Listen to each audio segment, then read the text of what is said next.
On le décrit comme un médicament miracle contre l'obésité. C'est une tendance sur TikTok. Il est en rupture de stock, dans les pharmacies. Et il se pourrait même que ce soit la raison pour laquelle votre célébrité préférée a soudainement perdu 11 kilos. Aujourd'hui, dans The Infographic Show, on se demande, l'Ozempic fonctionne-t-il vraiment ? Le secret de l'Ozempic n'est pas né en laboratoire. On le trouve dans le venin du monstre de Gila, un lézard des déserts du sud-ouest des États-Unis et de régions du Mexique. Nous sommes sérieux. Dans les années 1990, des scientifiques ont découvert qu'un composé du venin du monstre de Gila supprimait la faim, comme les hormones humaines, mais plus durablement. Et en 2017, Ozempic est né de la salive de lézard. Ce médicament amaigrissant est devenu le plus célèbre au monde et a fortement enrichi son fabricant danois, Novo Nordisk. Début 2024, l'entreprise a dépassé 500 milliards de dollars en bourse, principalement grâce au succès d'Ozempic. Le semaglutide a été conçu et commercialisé à l'origine pour les diabétiques de type 2. Il existe également d'autres marques de semaglutide comme Wegovy et des marques avec des substances similaires comme Mounjaro. Ozempic reste le plus connu, détenant près de 70% du marché en Amérique du Nord. Le semaglutide, agoniste du glucagon-like peptide 1, imite une hormone déjà produite par votre corps, le peptide 1 de type glucagon. Cette hormone aide le pancréas à libérer de l'insuline quand la glycémie augmente, gardant le glucose sous contrôle. Le glucagon-like peptide limite aussi la production excessive de sucre par le foie.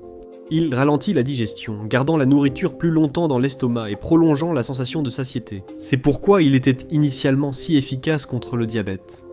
Mais lors des essais cliniques de 2017, les médecins ont remarqué un effet secondaire étrange chez de nombreux patients prenant le médicament. Les participants à la perte de poids, dont beaucoup étaient significativement en surpoids, une cause fréquente du diabète de type 2, ont perdu jusqu'à 15% de leur poids corporel. Cependant, cela s'est avéré un peu trompeur, comme vous allez bientôt le voir. La perte de poids est logique, car le glucagon-like peptide en incite à manger moins, sans devoir restreindre consciemment les calories. Et c'est l'un des grands attraits de l'Ozempic. On n'a pas l'impression de faire un régime. Au lieu de lutter contre la faim, en essayant d'avaler un deuxième smoothie aux choux frisés de la journée, votre corps n'aura tout simplement pas aussi faim. Vous serez vite rassasié, donc vous mangerez naturellement moins sans effort. Comme l'acteur Josh Gad le dit à propos de son expérience, le médicament glucagon-like peptide 1 a supprimé les sensations de faim. Ce que cela fait, c'est que ça supprime ce signal. Mais il y a un piège, enfin plusieurs en fait, parce qu'avec tout ce qui semble trop beau pour être vrai, il y en a toujours d'abord. Ozempic agit uniquement pendant la prise. Après l'arrêt, l'appétit revient fortement. S'ils n'ont pas acquis de meilleures habitudes alimentaires durant les traitements avec Ozempic, beaucoup de leur poids reviendra. Une étude de 2022 a montré qu'un an après l'arrêt d'Ozempic, les personnes reprenaient en moyenne les 2/3 du poids perdu. Beaucoup se trompent sur ce médicament. Ce n'est pas un remède, mais un traitement à long terme. Si vous voulez garder le poids perdu pour toujours, vous devrez faire le travail plus difficile d'apprendre à contrôler consciemment les portions et à manger plus sainement vous-même. Ou vous devrez prendre Ozempic à vie. Il vaut mieux être riche si tel est votre choix.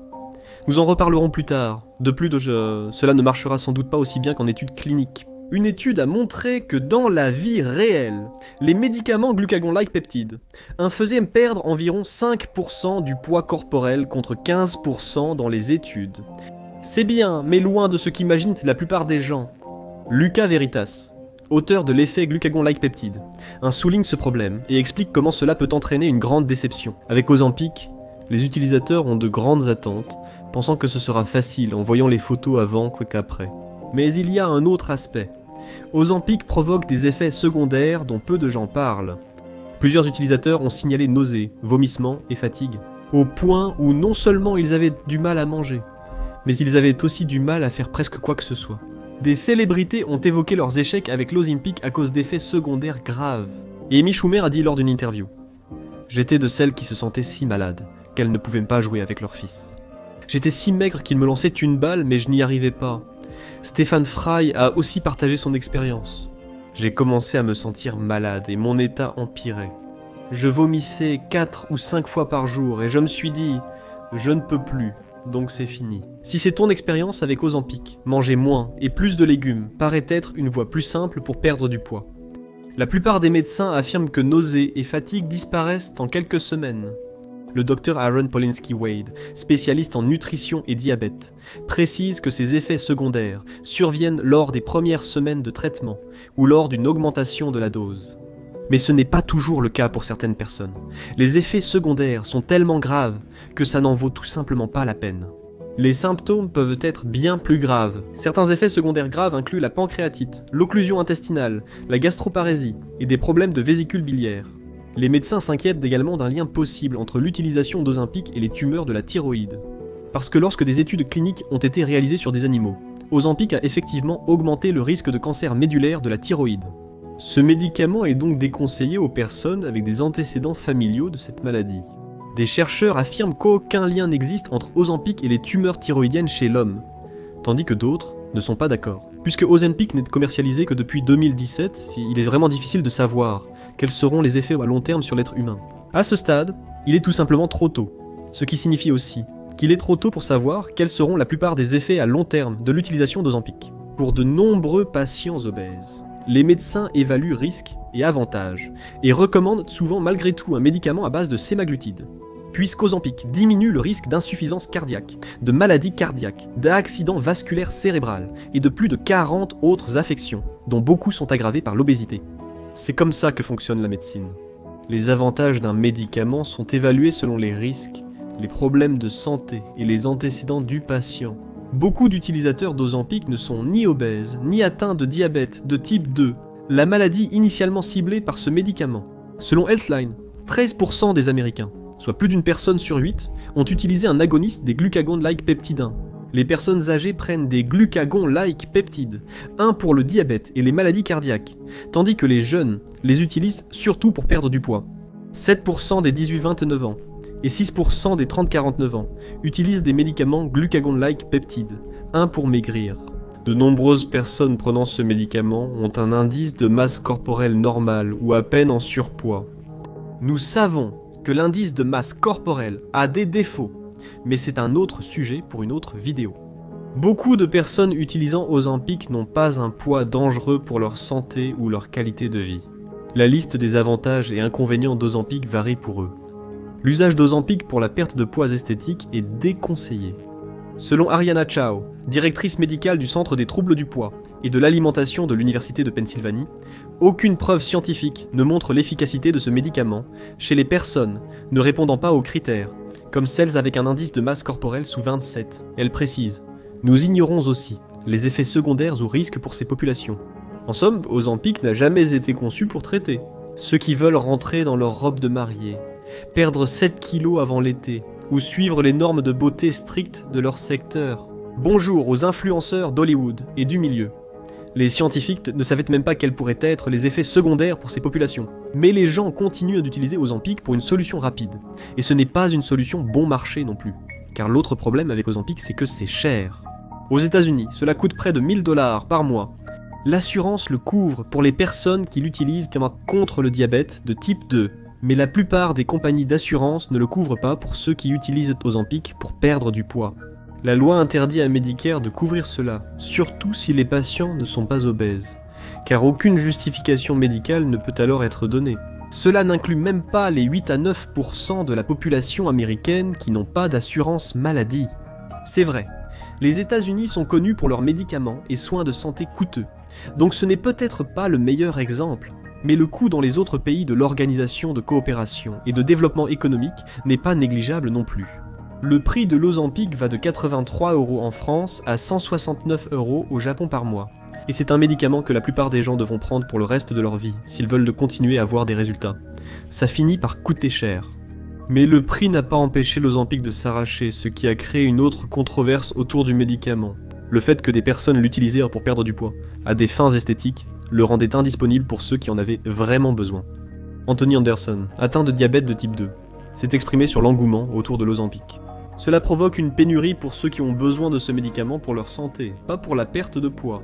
De avril 2022 à avril 2025, le monde a connu une pénurie d'Ozempic. La Food and Drug Administration a déclaré la pénurie terminée en février aux États-Unis. En Australie, les stocks d'Ozempic resteront limités un certain temps en raison de faible disponibilité. De nombreuses personnes atteintes de diabète de type 2 n'ont pas eu accès aux médicaments essentiels à leur survie. Chez les diabétiques de type 2, Les pics de glycémie peuvent causer des accidents vasculaires cérébraux, des maladies cardiaques, rénales et la perte d'audition. Shane Anthony, un habitant de Seattle atteint de diabète de type 2, a été interviewé. Après avoir passé plus de 2 mois sans sa dose d'Ozempic, ses taux de glycémie sont remontés en flèche, a-t-il déclaré aux journalistes. Ça me met vraiment en colère, ça m'exaspère. Nous en avons besoin pour rester en vie et continuer à fonctionner au quotidien. La pénurie semble terminée pour l'instant, mais la forte popularité de l'Ozempic pourrait en provoquer une nouvelle. Surtout que des gens continuent de l'utiliser sans ordonnance médicale, voire même contre l'avis des médecins. Un dernier point important concerne l'Ozempic.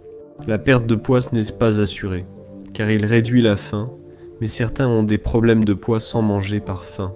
Un essai de 2021 a montré que 86,2% des 800 participants ont perdu du poids, de façon significative après 68 semaines de sémaglutide. Ce qui est très bien, mais cela signifie aussi que 13,8% ne l'ont pas fait.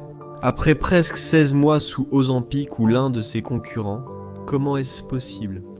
Outre les doses oubliées, problèmes de santé ou interactions médicamenteuses avec Ozempic, il existe d'autres raisons principales. Cela peut cesser de fonctionner ou arrêter de vous faire maigrir, explique la Dre Megan Garcia Webb. Pour les patients qui souffrent d'obésité et de troubles de l'hyperphagie boulimique, il arrive parfois que l'hyperphagie se corrige d'elle-même avec l'agoniste glucagon-like peptide, mais ce n'est pas toujours le cas. En d'autres termes, un médicament qui réduit la sensation de faim ne sera pas très utile si vous souffrez d'un trouble alimentaire qui vous pousse à manger même lorsque vous n'avez pas faim. C'est pourquoi les troubles physiques et psychologiques sous-jacents, qui pourraient être à l'origine de la prise de poids, doivent être traités avant d'avoir recours à Ozempic. Cela comprend aussi des troubles comme l'hyperphagie boulimique, l'hypothyroïdie et l'insomnie chronique après une perte de poids avec le médicament. Tracy Morgan a déclaré à la télévision « J'ai mangé plus qu'Ozempic. J'ai pris 18 kilos. Quelle autre raison pour laquelle Ozempic pourrait échouer pour la perte de poids? Les utilisateurs risquent de trop s'y fier sans modifier leur mode de vie. Lors des essais cliniques sur Ozempic, les participants étaient aussi encouragés à changer leur mode de vie, à faire de l'exercice, à bien dormir et à suivre un régime planifié. En somme, tout ce qui favorise la perte de poids explique en partie pourquoi les participants aux essais cliniques d'Ozempic ont perdu bien plus de poids que ceux de la vie réelle. Ozempic a certainement joué son rôle en rendant la perte de poids plus facile et plus visible, mais les participants étaient également encouragés à faire leur part. Si les patients adoptent cette philosophie avec Ozempic, cela a plus de chances de fonctionner. Cela les aide aussi à mieux vivre leur perte de poids. Eric Stone Street, de Modern Family, a d'abord pris le médicament concurrent Mounjaro avec compassion. Et oui, nous citons beaucoup de célébrités parce que ce sont elles qui parlent beaucoup d'Ozempic, a-t-il déclaré. Cela a changé mon mode de vie, ma façon de manger, ma façon de faire de l'exercice. Je me suis dit que si je ne faisais rien en plus, je décevrais tout cela. Cela dit, Ozempic a changé la vie de nombreuses personnes, et pas seulement celles qui souffrent de diabète de type 2. Des personnes luttant contre l'obésité ou la perte de poids, depuis des années, obtiennent enfin des résultats. Beaucoup voient leur santé s'améliorer parce que pour certains, faire tout ce qu'il fallait pour perdre du poids ne fonctionnait tout simplement pas. Cela inclut des personnes connaissant bien la discipline, comme Serena Williams, a-t-elle déclaré.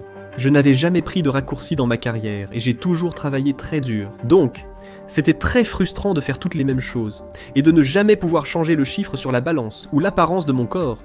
J'ai perdu plus de 14 kilos grâce à mon glucagon-like peptide 1 et j'étais vraiment ravi de cela. Perte de poids. Oprah, qui prend aussi un médicament pour perdre du poids, a déclaré « Le fait qu'il existe une prescription médicale pour gérer le poids et rester en meilleure santé de mon vivant me procure un sentiment de soulagement et de gratitude. Inutile de le nier, Ozempic fonctionne, mais pas comme Internet le croit. Selon la Dre Cristina Del Toro d'Odessa, le vrai danger réside dans l'idée dominante que ces injections sont des solutions miracles pour perdre du poids. Ça ne fait pas fondre la graisse comme par magie, ça change simplement la façon dont votre cerveau régule la faim. C'est un médicament puissant, c'est certain, mais ce n'est pas un miracle, et ce n'est pas un remède.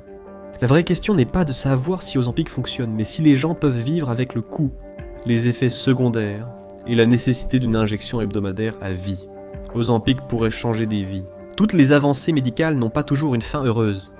Regardez cet essai clinique qui s'est transformé en cauchemar pour voir comment la science a terriblement mal tourné, ou cliquez plutôt sur cette vidéo.